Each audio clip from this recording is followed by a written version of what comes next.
From the University of Maryland's Robert H. Smith School of Business, this is the Smith Report, Summer Edition. I'm Carrie Handworker from the Office of Marketing Communications.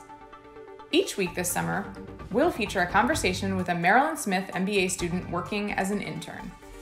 This week, we are checking in with Jared Turetsky. He's working as an MBA National Sales Strategy intern with PepsiCo, but instead of at the company's White Plains, New York headquarters, he's working virtually from his home in Baltimore. Well, thanks for joining us, Jared. First of all, I guess I should ask, what are you doing this summer? Where's your internship and what's your role? Hi, well, Carrie, thank you so much for having me. I'm really excited to kind of discuss my opportunity and experience this summer. I am a national sales strategy intern with PepsiCo. I'm based technically out of White Plains, New York, but I'm working from my home in Baltimore, Maryland. Yeah, what do you do as a sales strategy intern? What does that mean? So sales strategy is kind of broad. I think many people might kind of have preconceived notions of what sales is. Like, it's like, what is that? Like door to door, we selling Pepsi products. In that case, not even close. I'm working with commercial sales, right? And so as a commercial sales intern, my job is specifically with the e-commerce commercialization team, basically creating a go-to-market strategy for their energy drink portfolio. And that's specifically the product line that I'm working on. Cool. What are some of their energy drinks? Yeah, the energy drink category with Pepsi is really broad. It's fairly new, though, which is kind of exciting to work on from a product standpoint. It includes Rockstar Energy. One of the allied brands, which is a brand they don't own, but they distribute for, is Bang Energy. It also includes Kickstart and Game Fuel. So they really have different products that meet different customer specifications, and it's pretty neat to learn about the energy consumer, what they need, what they want, and what are they buying right now, and how do we jump from an e-commerce standpoint to meet those needs virtually. Cool. And how did your internship change from what you originally thought it was going to be and then now to this virtual environment? It was supposed to originally be 10 weeks with a week on the front for orientation, a week on the back for presentations, and then about 8 weeks of really solid growth, learning, and development. What they ended up doing was keeping the same week on the front and back portion and then doing 4 weeks in the middle, so 6 weeks in total. Now, from a day-to-day standpoint, that really puts a lot of excitement and responsibility on the intern. We are very busy, and that's an awesome thing. Working from home, you know, a lot of us weren't sure kind of would there be a lot of idle time, downtime, because one of the components of the in-person experience is seeing PepsiCo from a very cross-functional nature. You might even go to a production facility and see product get distributed, see how it's made.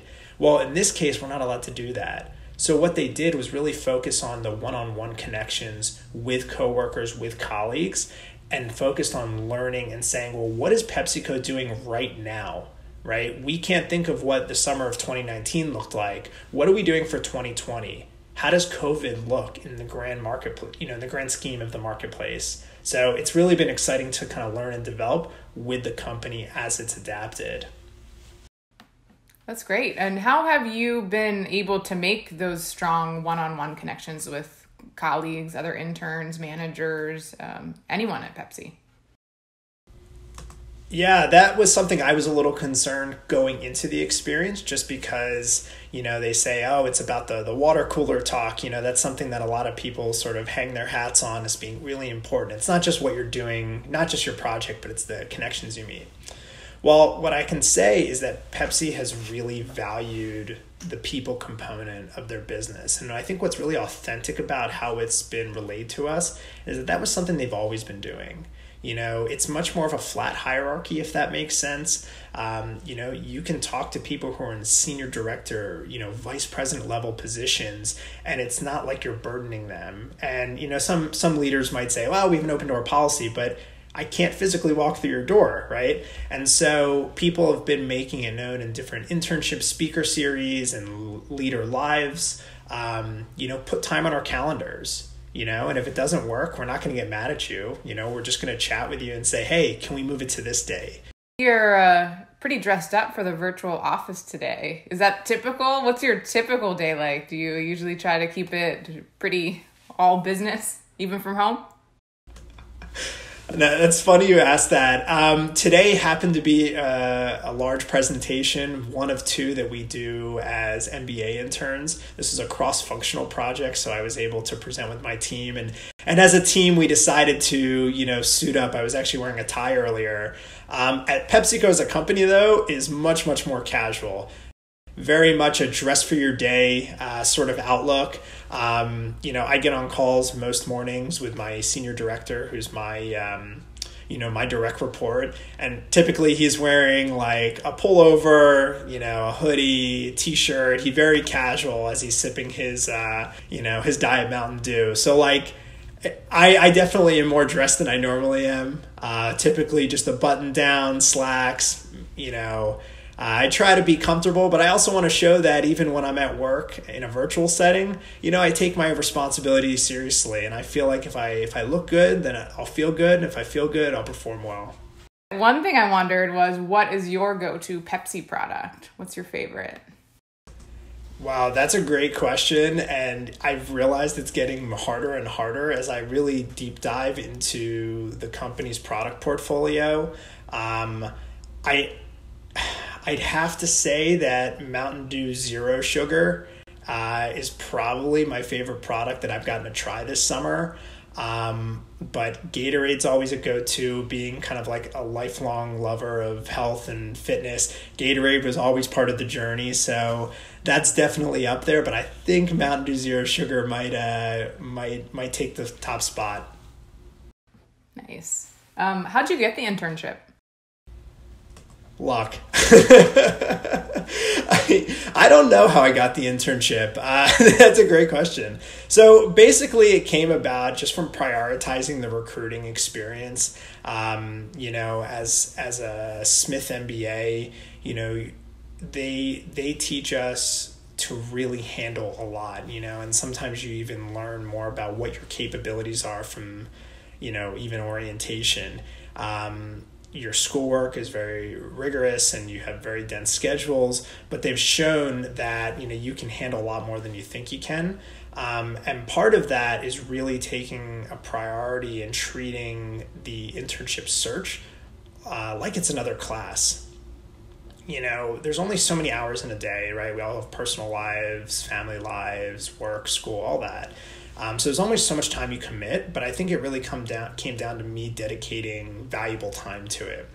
So with this specific internship, PepsiCo and Smith have a wonderful relationship that goes many, many years between graduate level and undergraduate level business interns.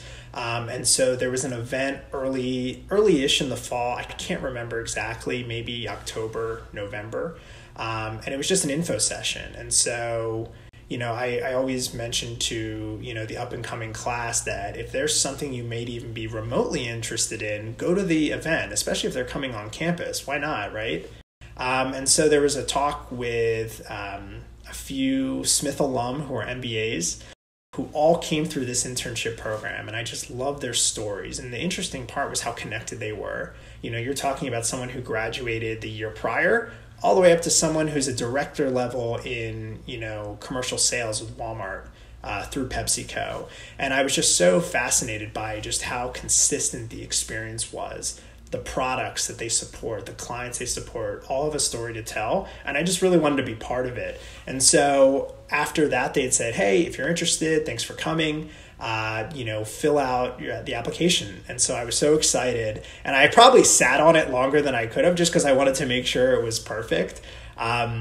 What is perfection? I'm not really sure. But I went on, I applied, and then, to my surprise, I got a call back. They said, hey, we want to interview you. So I interviewed, basically, I think it was the end of January. For that final round, sort of after we had done some informational sessions before. I had interviewed, and then it was not even 2 or 3 weeks later that I got the call that I had received the offer in about February time frame. So I was thrilled. I accepted pretty quickly after that just because my background is in food and beverage. And so I was really excited and proud to kind of, show PepsiCo what Smith can continue to offer. Thank you for joining us today. I've really enjoyed hearing about your background and your internship at Pepsi. It sounds like you're having a great experience, even if it's from your apartment in Baltimore.